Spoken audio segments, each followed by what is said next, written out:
ମୁଁ ଆଦିତ୍ୟ ହୃଦୟ ମିଶ୍ର ପୁରୀ ମୁକ୍ତିମଣ୍ଡପ ପଣ୍ଡିତ ସଭାର କାର୍ଯ୍ୟକାରୀ ସଭାପତି। ମୋର ବାମପଟେ ବସିଛନ୍ତି ପ୍ରଫୁଲ୍ଲ କୁମାର ମିଶ୍ର, ଯିଏକି ହେଉଛନ୍ତି ଏହି ମୁକ୍ତିମଣ୍ଡପ ପଣ୍ଡିତ ସଭାର ସମ୍ପାଦକ, ଏବଂ ତା ଆରପଟେ ବସିଛନ୍ତି ମୋର ଲୋକନାଥ ମିଶ୍ର ହେଉଛନ୍ତି ଯିଏକି ଆମର କାର୍ଯ୍ୟକାରୀ ସଭ୍ୟ, ଏବଂ ଏପଟେ ବସିଛନ୍ତି ଉପସଭାପତି ସବୁଠୁ ବୟସ୍କ ବ୍ୟକ୍ତି ଉମା ବଲ୍ଲଭ ମହାପାତ୍ର ସିଏ, ଏବଂ ପଣ୍ଡିତ ଶ୍ରେଷ୍ଠ ଯେ ଧର୍ମଶାସ୍ତ୍ରବିତ୍ ଏପଟେ ବସିଛନ୍ତି ଆମର ଦୁର୍ଗ ପ୍ରସାଦ ମିଶ୍ର, ଏବଂ ଆରପଟେ ବସିଛନ୍ତି ରବି ରଥ ଯିଏକି ହେଉଛନ୍ତି PhD ଡକ୍ଟରେଟ୍ କରିଛନ୍ତି ଧର୍ମଶାସ୍ତ୍ର ଉପରେ, ସିଏ ମଧ୍ୟ ଆମ ପାଖରେ ଉପସ୍ଥିତ ଅଛନ୍ତି। ତେଣୁ ଧର୍ମଶାସ୍ତ୍ର ହେଉଛି ମୁଖ୍ୟ କଥା, ଯାହାକି ବର୍ତ୍ତମାନ ପଞ୍ଜିକାରମାନଙ୍କ ପାଇଁ ଗୋଟେ ପଟେ ସୂର୍ଯ୍ୟୋଦୟ ସୂର୍ଯ୍ୟ ଅସ୍ତ, ଯେଉଁମାନେ ଜ୍ୟୋତିର୍ବିଦ୍ ମାନେ ବସୁଛନ୍ତି, ନୀଳମାଧବ ଆସୁଛନ୍ତି ଯିଏକି PhD କରିଛନ୍ତି ଡକ୍ଟରେଟ୍ କରିଛନ୍ତି ଜ୍ୟୋତିଷ ଶାସ୍ତ୍ର ଉପରେ, ସେ ମଧ୍ୟ ଉପସ୍ଥିତ ଅଛନ୍ତି। ଯେଉଁମାନେ ସୂର୍ଯ୍ୟ ଅସ୍ତ ପୁରୀକୁ ନେଇ ସାରା ଓଡ଼ିଶାର ପଞ୍ଜିକାର ମାନେ ପୁରୀକୁ ପୁରୀର ସୂର୍ଯ୍ୟ ଅସ୍ତ ଏବଂ ସୂର୍ଯ୍ୟ ଉଦୟ, ଏ ଉଦୟକୁ ଧରିକିରି ସାରା ଓଡ଼ିଶାରେ ପଞ୍ଜିକା ମାନେ କାର୍ଯ୍ୟ କରନ୍ତି। ଏବଂ ଯେଉଁ ପଞ୍ଜିକା ମାନଙ୍କୁ ଓଡ଼ିଶା ମନ୍ଦିର ପ୍ରଶାସକ ଜଗନ୍ନାଥ ମହାପ୍ରଭୁଙ୍କର ମନ୍ଦିର କାର୍ଯ୍ୟାଳୟରେ ମୁକ୍ତିମଣ୍ଡପ ପଣ୍ଡିତ ସଭାର ସମସ୍ତ ପଣ୍ଡିତମାନେ ବସି ଆକୁ ନୀତି ନିର୍ଦ୍ଧାରଣ କରନ୍ତି, ଏବଂ ପ୍ରଶାସକଙ୍କ ଉପସ୍ଥିତିରେ ନୀତି ପ୍ରଶାସକ ଉପସ୍ଥିତିରେ ମଧ୍ୟ ଏଥିପାଇଁ ସମନ୍ୱୟ କରିବା ପାଇଁ କେତେବେଳେ କେଉଁଠି ବିଭ୍ରାଟ ନ ହେଉ ସବୁ ପଞ୍ଜିକାର ଏବଂ ସବୁ ଖଡ଼ିରତ୍ନ ଯେଉଁମାନେ ଖଡ଼ିରତ୍ନ ଏବଂ ପଞ୍ଜିକାରମାନଙ୍କୁ ନିମନ୍ତ୍ରଣ କରାଯାଇଥିଲା। ତା ଦେହରେ କେତେକ ପଞ୍ଜିକାର ଜାଣିଶୁଣି ଆସିଲେ ନାହିଁ, କେତେକ ଖଡ଼ିରତ୍ନ ଆସିକି ମଧ୍ୟ ସେଠୁ ବିଦାୟ ନେଇଗଲେ। ତେଣୁ ଯେଉଁ ପଞ୍ଜିକାରମାନଙ୍କର କଥା ରହିଲା ସେଠି ନୀତି ପ୍ରଶାସକ ମଧ୍ୟ ଘୋଷଣା କରିଥିଲେ ଯେ ଯେଉଁମାନେ ଯେଉଁ ସମସ୍ତ ତଥ୍ୟ ଆମେ ଏକାକାର କରିଛୁ ତା ଭିତରେ ଯଦି ବିରୁଦ୍ଧ ତଥ୍ୟ ଦେବେ ତାହେଲେ ତାଙ୍କ ବିରୁଦ୍ଧରେ ଆଇନଗତ କାର୍ଯ୍ୟାନୁଷ୍ଠାନ ଗ୍ରହଣ କରାଯିବ। କିନ୍ତୁ ଜାଣିଶୁଣି ଓଡ଼ିଶା ଜନମାନସକୁ ବିଭ୍ରାନ୍ତି କରିବା ପାଇଁ କିଛି ଲୋକ, ଯାହାଙ୍କୁ ଆମେ ମୁକ୍ତିମଣ୍ଡପ ପଣ୍ଡିତ ସଭାରୁ ବିଦାୟ କରିଦେଇଛୁ, ସେ ଜ୍ୟୋତିଷ ନୁହନ୍ତି, ଜ୍ୟୋତିଷାଚାର୍ଯ୍ୟ ନୁହନ୍ତି, କିମ୍ବା ଧର୍ମଶାସ୍ତ୍ରବିତ୍ ନୁହନ୍ତି, ଏବଂ ଖଡ଼ିରତ୍ନ ନୁହନ୍ତି, କିମ୍ବା କୌଣସି ପଞ୍ଜିକାର ନୁହନ୍ତି। ତେଣୁ କଥା ହେଉଛି ସିଏ ଏସବୁର ଦକ୍ଷତା ନଥାଇ ମଧ୍ୟ ସେ ଯେଉଁଭଳି ଭାବରେ ବିଭ୍ରାନ୍ତିକର ତଥ୍ୟ ଉପସ୍ଥାପନ କରୁଛନ୍ତି, ମୁଁ ଆଜି ଆପଣମାନଙ୍କୁ ତା ପ୍ରାଞ୍ଜଳ ଭାବରେ ବୁଝେଇଦେବି। ଧର୍ମଶାସ୍ତ୍ରବିତ୍ ଆସୁଛନ୍ତି ଏବଂ ତାଙ୍କ ପାଖରେ ମଧ୍ୟ ବହି ଅଛି, ସେମାନେ ବହି ପଢ଼ିକି ମଧ୍ୟ କହିଦେବେ। ମୋ ପାଖେ ଧର୍ମଶାସ୍ତ୍ରବିତ୍ ରବି ରଥ ଅଛନ୍ତି, ଧର୍ମଶାସ୍ତ୍ରବିତ୍ ଦୁର୍ଗାଚରଣ ମିଶ୍ର ଅଛନ୍ତି, ଏବଂ ଏମାନେ ସମସ୍ତେ ହେଉଛନ୍ତି ଧର୍ମଶାସ୍ତ୍ରବିତ୍ କେମିତି କାର୍ଯ୍ୟ କରାଯାଏ। ତେଣୁ ପୁରୀରେ 20 ତାରିଖ ଦିନ 3:23 ସମୟରେ ସୂର୍ଯ୍ୟ ଅସ୍ତ ଚତୁର୍ଦ୍ଦଶୀ ପର୍ବ ଶେଷ ହେବ, ଏବଂ 3:23 ପରଠାରୁ ରାତ୍ରି ଦୀପାବଳି ଏକ ରାତ୍ରି ଉତ୍ସବ, ଏବଂ ପୟା ଶ୍ରାଦ୍ଧ ମଧ୍ୟ ରାତ୍ରି ଉତ୍ସବ, କାଳୀ ପୂଜା ମଧ୍ୟ ରାତ୍ରି ଉତ୍ସବ, ଲକ୍ଷ୍ମୀ ପୂଜା ମଧ୍ୟ ରାତ୍ରି ଉତ୍ସବ। ତେଣୁ ଏସବୁ ଉତ୍ସବକୁ ପାଳନ କରିବା ପାଇଁ 3:23ରୁ ଆରମ୍ଭ ହୋଇଯିବ ସନ୍ଧ୍ୟା ସମୟ, ସନ୍ଧ୍ୟା ଏଣ୍ଟାୟାର ସନ୍ଧ୍ୟା ଦୀପାବଳି ଯେଉଁ ଅନ୍ଧକାର ରାତ୍ରି ସେଇଥିରେ ଆମେ ପୟା ଶ୍ରାଦ୍ଧ କରୁ, ଏବଂ ଯେଉଁମାନେ ମଧ୍ୟ କାଳୀ ପୂଜା କରନ୍ତି, ଲକ୍ଷ୍ମୀ ପୂଜା କରନ୍ତି, ଏବଂ ତତ୍ସହିତ ମଧ୍ୟ ଦୀପଦାନ ପ୍ରକ୍ରିୟା ଆରମ୍ଭ ହୁଏ, ଏବଂ ଆତସବାଜି ମଧ୍ୟ କିଛି କିଛି ଅନୁସାରେ କରାଯାଏ। କିନ୍ତୁ ସୂର୍ଯ୍ୟ ପରାଗ ହେଇଯିବ, ସୂର୍ଯ୍ୟ ଅସ୍ତ ହେଇଯିବେ ତା ପରଦିନ 5:15 ବେଳକୁ 16 ବେଳକୁ, ଏବଂ ତାପରେ ଅମାବାସ୍ୟା ତିଥି 5:30 ପର୍ଯ୍ୟନ୍ତ ରହୁଛି। ଗୋଟେ ଦଣ୍ଡକ ହେଉଛି 24 ମିନିଟ୍। 24 ମିନିଟ୍ ଯଦି ସମୟ ନାହିଁ 3 ଦଣ୍ଡ ରହିବା କଥା, ଏବଂ ଯଦି ଥାଏ ତାହେଲେ ଏ କାର୍ଯ୍ୟକ୍ରମ ଚତୁର୍ଦ୍ଦଶୀ ଦିନ ପଞ୍ଚମ ଦିନ ମଧ୍ୟ ପାଳନ କରାଯାଇଥାନ୍ତା। କିନ୍ତୁ ଏକ ଦଣ୍ଡରୁ କମ୍ ହେଉଥିବାରୁ 24 ମିନିଟ୍ରୁ କମ୍ ହେଇ ମାତ୍ର 14 ମିନିଟ୍ ରହୁଥିବାରୁ ସେଭଳି କାର୍ଯ୍ୟକ୍ରମ ଯେଉଁମାନେ କରୁଛନ୍ତି ତାହା ପ୍ରକୃତରେ ତାଙ୍କ ପାଇଁ କ୍ଷତିକାରକ ହେବ। ତେଣୁ କହିବା କଥା ହେଉଛି ଜଗନ୍ନାଥ ମନ୍ଦିରର ସମସ୍ତ ପଞ୍ଜିକାମାନ ଏଠି ବସି ପ୍ରଶାସନଙ୍କ ଉପସ୍ଥିତିରେ ସବୁ କାର୍ଯ୍ୟକ୍ରମ କରାଯାଇଛି, ଏବଂ ସବୁ ପଞ୍ଜିକାର ଖଡ଼ିରତ୍ନମାନେ ବିଭିନ୍ନ ପ୍ରକାର ସବୁ ନିଜ ନିଜର ଯୁକ୍ତି ଉପସ୍ଥାପନ କରି ଶାସ୍ତ୍ର ଅନୁମୋଦିତ ମତେ ଏଠି ଆମେ ଶାସ୍ତ୍ର ବହି ବି ଆଣିଛୁ। ମୁଁ ରବି ରଥଙ୍କୁ କହିବି, ସେ ମଧ୍ୟ ଏ ଶ୍ଳୋକ ଗାନ କରିବେ, ଶ୍ଳୋକ ପାଠ କରିବେ, ଯାହା ଅଛି ସେ ମଧ୍ୟ କହିବେ, ଏବଂ ଦୁର୍ଗାଚରଣ ବାବୁ ମଧ୍ୟ ଗଦାଧର ପଦ୍ଧତି କହିବେ, ସେ କାଳସାରରେ ଯେଉଁ ରେକର୍ଡ ହେଇଛି ତାକୁ ମଧ୍ୟ କହିବେ। ତେଣୁ ଶାସ୍ତ୍ର ଅନୁମତି କ୍ରମେ ଯେଉଁ ଧର୍ମଶାସ୍ତ୍ରବିତ୍ ମାନଙ୍କର ମତ ଏବଂ ଶାସ୍ତ୍ରକୁ ଅନୁକରଣ କରି ଯେଉଁ ନୀତି ନିର୍ଦ୍ଧାରଣ କରାଯାଇଛି ତାକୁ ବିଚ୍ୟୁତ କରା ନଯାଉ, ବିଭ୍ରାନ୍ତି ସୃଷ୍ଟି କରା ନଯାଉ। 20 ତାରିଖ ଦିନ କେବଳ ଦୀପାବଳି ଅମାବାସ୍ୟା ହେବ, ଏବଂ କାଳୀ ପୂଜା ହେବ, ଏବଂ ପୟା ଶ୍ରାଦ୍ଧ ହେବ, ଏବଂ ଦୀପଦାନ କାର୍ଯ୍ୟ ହେବ। ତେଣୁ ଏହି କାର୍ଯ୍ୟକୁ ବର୍ତ୍ତମାନ ଯେଉଁମାନେ 21 ତାରିଖ चाहूँ से भूल करेंगे ना जो मैंने 21 तारीख कहते विरुद्ध में नीति प्रशासक कहते जो दिन पंजीकार मान एकाठी बैठक होता जे जो माने मुख्य प्रशासक कहते जे जो माने आपको विरोध कर समन्वय जो करागला जाशुणी न आसी आपको विरोध करेंगे से विरुद्ध में मुक्ति मंदिर कार्यालय ता विरुद्ध में कार्यानुष्ठान ग्रहण कर आम भितर मुक्तिमंडप सभार समस्त सभ्य जाई प्रशासक देखा करूँ एवं जो नीति बाहर कार्य करा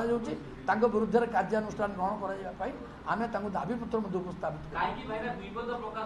दुई मत केवल केवल निजर प्रौढ़ी निजर ज्ञान न थाई गारिमा को प्रकाश करवा एवं विशृंखला सृष्टि करवा एवं पांजी वाला किसी अर्थर दान पाई जो मैंने 21 तारीख पांजी करिसंती जो मैंने से किसी अर्थर लालसा सी यही मत दे विभ्रांति सृष्टि 20 तारीख दिन 5 गोटी पांजी की दि जाए 21 तारीख दिन केते पांजी की दि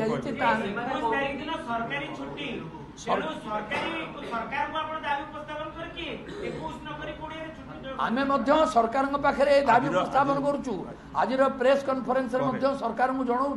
सनातनी धर्म मान जो मैंने सनातनी से 20 तारीख दिन ये कार्यक्रम करेंगे जो मैंने हिंदू प्राण को भल पाती हिंदू जो मान दाबी करती समस्ते 20 तारीख दिन करवा उचित सरकार जदि 21 तारीख दिन ये जो कैलेंडर आगुआ छपा हो जाती देखिक जदि कार्यक्रम करती सरकार आमको मागुंट तिथि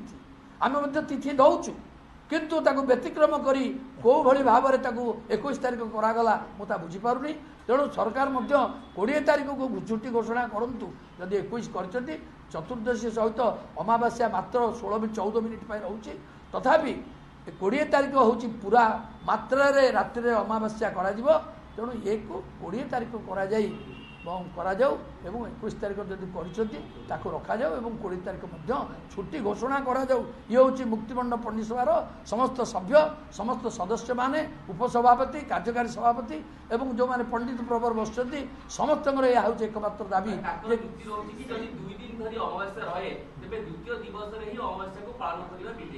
विधेय प्रथा जो मैंने कहते शास्त्र शास्त्र सहित आम आसीचु आपको शास्त्र देखू शास्त्र पाठ करेंगे रवि बाबू दुर्गाचरण बाबू दी जन धर्मशास्त्र भी जो मैंने कि इति पीएचडी कर रवि रथ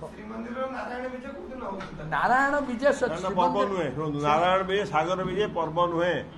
सागर विजय हूँ केवल मंदिर पर्व नुहे यही कथा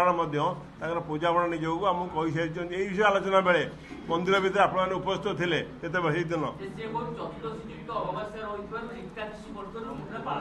आया चतुर्दशी पर सब बेले अमावास्या पड़े एवं एटा सब पड़े एटा भी हुए जेहेतु आमर 21 तारीख को मात्र 35-30 मिनिट 20 मिनिट कौन अच्छी 14 मिनिट अच्छी लिखाई हाँ गणना से कहे हाँ प्रदोष काल मुहूर्त आमर प्रदोष काल मुहूर्त हूँ 3 मुहूर्त 3 मुहूर्त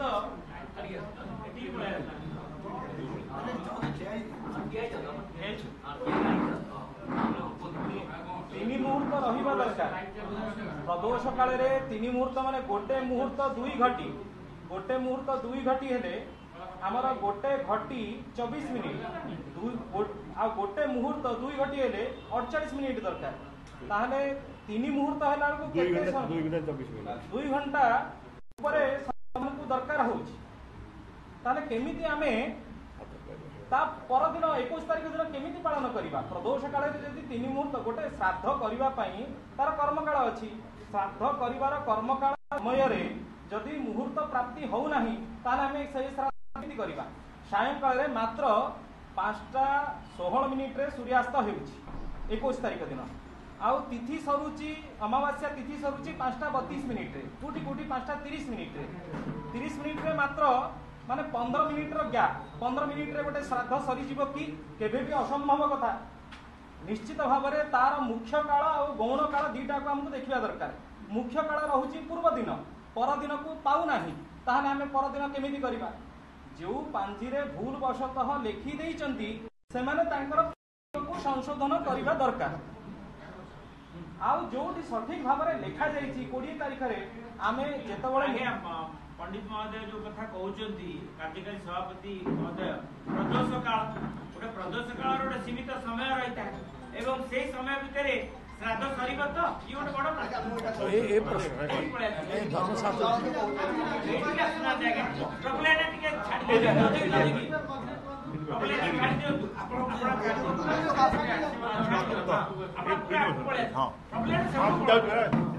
प्रदोष काल कहुच्छी पंडित जो प्रदोष काल ये जो प्रदोष काल कहुच्छी प्रदोष कालटा सूर्यास्तर पूर्व आ पर तीन मुहूर्त मान मुहूर्त को 2 दंड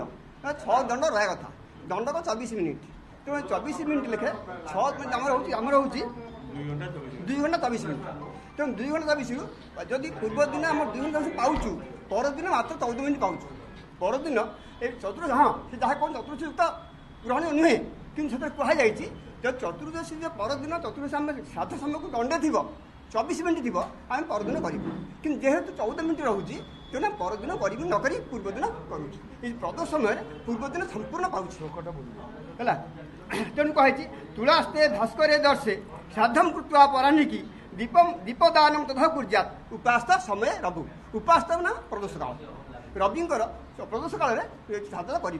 तेणु से पूर्वदिन को ग्रहण कलु तेणु परदिन ग्रहण कर प्रश्न ना कही दंडैक रजनी जोगे दंडैक रजनी जोगे 10 परे हनी तथा विहाय पूर्वे दु है पर दु पछुक राति जदि दंडटा परदिन थी दंडे 24 मिनिट परदिन 24 मिनिट ना तेणु आम पूर्वदिन को ग्रहण कलु जब परदिन को दंडे थाए आम 24 परदिन करूँ तेणु नीति अनुसार से जो कहते रवि रथ पंडित ना ज्योतिष ना मुक्त मंडल भूल से निज स्वार्थ कौन कहीपारती कि 70% मत आपण आगे कहले जो मैंने देती से गणित आप करूँ दुर्गा पूजा मिश्र ना